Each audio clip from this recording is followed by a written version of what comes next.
We've just learned President Obama plans to visit Cuba sometime, I think this month, but I don't know the exact date, but he does plan to visit it. Is that something, as president, you would ever do? Not if it's not a free Cuba. And I'll tell you, the problem with the Cuban government is it's not just a communist dictatorship, it is an anti-American communist dictatorship.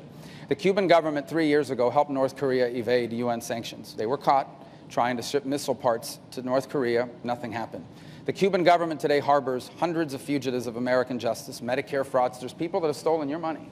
They come to the U.S., they steal money, Medicare fraud, they go back to Cuba. The Cuban government's protecting them.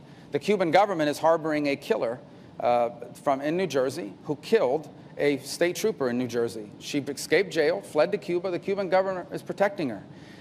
Beyond that, they're a repressive regime. There's no elections in Cuba. There's no choice in Cuba. And so my whole problem, I want the relationship between the U.S. and Cuba to change, but it has to be reciprocal. Look at what we did with Burma or Myanmar, where the U.S. opened up to them, but they made political changes. And today, the former minority party is now the majority party in their legislative body, because our change towards them was conditional on their change towards their people. He didn't even ask that of the Cuban government. And so today, a year and 2 months after the opening to Cuba, the Cuban government remains as repressive as ever, but now they have access to millions, if not billions,